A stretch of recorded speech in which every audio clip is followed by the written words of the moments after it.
Halo, salam. Halo, Apa kabar? baik. Ada perlu apa?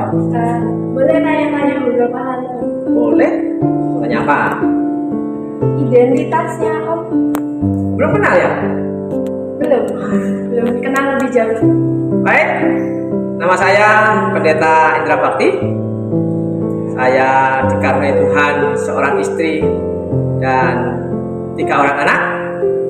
Saya sekarang mengembalakan di Gereja Bethel Indonesia Sumber Jambi. Ada lagi?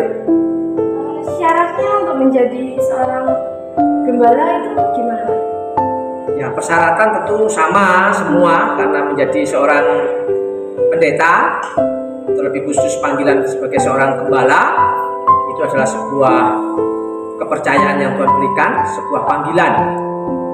Jadi kita ketika dipanggil menjadi seorang pendeta, khususnya di Gereja Bethel Indonesia, maka kita mempersiapkan diri, yaitu kita sekolah teologia, dan terlebih penting adalah memiliki hati untuk melayani, hati seorang hamba, dan hidupnya diserahkan sepenuhnya untuk melayani domba-domba yang Tuhan percayakan dan melayani pekerjaan Tuhan yang lain yang Tuhan percayakan. Itu saja sih, yang penting adalah panggilan daripada Tuhan. Itu tidak bisa ditawar. Ya. Untuk prosesnya Om? Ya, prosesnya dalam sebuah pergumulan jelas. Ketika kita terima panggilan, dalam pergumulan, dalam berjalannya waktu, kita sekolah teologia dan secara organisasi memang kita ada jenjang kepejabatan, khususnya di Gereja Bethel Indonesia ini. Kepejabatannya ada 3, yaitu mulai dari pendeta pratama, lalu dilanjutkan naik ke level berikutnya pendeta madya, dan level yang terakhir itu adalah pendeta penuh. Nah, masing-masing punya bagian. Jadi kalau pendeta pratama itu paling tidak mengembalakan gereja ranting. Tapi kalau pendeta madya itu mengembalakan gereja cabang. Baru kalau gereja induk itu akan digembalakan oleh yang namanya pendeta. Dan untuk menjadi seorang pejabat di Gereja Bethel Indonesia juga harus mengikuti aturan-aturan organisasi. Ya, ikuti tata tertib, tata gereja, khususnya di gereja kami, Gereja Bethel Indonesia, kita harus ikuti prosedur-prosedur untuk menjadi atau menjabat sebagai seorang PDP, PDM maupun PDT. Dan untuk masuk ke jenjang itu, selain persyaratan yang lain, harus mengikuti yang namanya ujian. Dan sebelum ujian akan dimulai terlebih dahulu ada training-training dan sebagainya tentang pemahaman khususnya Gereja Bethel Indonesia. Baru mereka mengikuti ujian. Nah, kalau dinyatakan lulus, baru mereka bisa dilantik, disahkan menjadi seorang pendeta pembantu atau pendeta pratama, pendeta madya, ataupun pendeta penuh. Gitu. Ada lagi? Lalu motivasinya Om? Ya, motivasi awalnya tidak punya, tapi motivasi menjadi gembala muncul tatkala panggilan itu ada.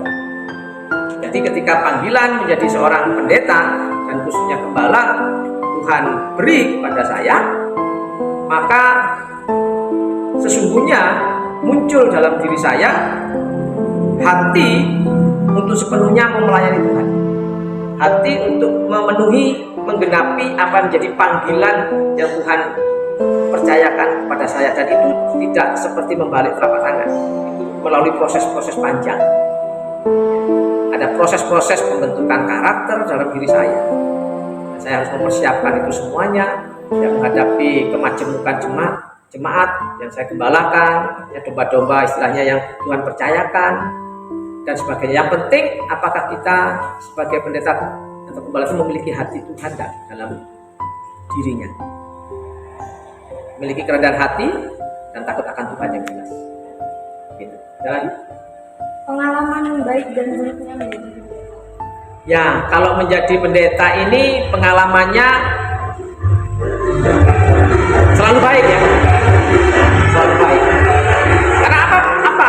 Saya bilang selalu baik karena firman Tuhan berkata Roma 8:28 bahwa Allah turut bekerja dalam segala sesuatu untuk mendatangkan kebaikan bagi mereka yang mengasihinya. Jadi apapun yang terjadi, dalam tanda kutip secara manusia itu pengalaman buruk atau sesuatu buruk terjadi, kalau kita menyikapi dengan benar, menyikapi sesuai dengan kebenaran firman Tuhan, itu menjadi sebuah kebaikan.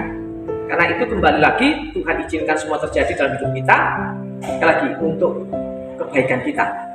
Gitu. Jadi banyak hal pengalaman-pengalaman sebenarnya, pengalaman-pengalaman unik yang saya pelajari dan semuanya itu membangun saya. Saya juga belajar sebagai pendeta, sebagai gembala, belajar dari jemaat, belajar dari kehidupan yang terjadi, dan yang saya boleh bilang itu istilahnya sekolah kehidupan, ya, yang harus kita semua sebenarnya alami dalam kehidupan kita. Sekarang bagaimana reaksi, sikap kita menghadapi semuanya itu. Jadi itu yang bisa saya sampaikan. Jadi apapun hal yang buruk dan sebagainya itu menjadi sebuah pengalaman, sebuah pembelajaran buat saya, dan itu Tuhan jadikan baik buat kita. Jadi pengalaman baik. Karena kalau saya bilang pengalaman-pengalaman yang apa ya, dalam tanda kutip seperti yang manusia pikirkan, ya, kita menjadi salah. Karena ketika kita melayani Tuhan, tujuan kita adalah melayani menyenangkan.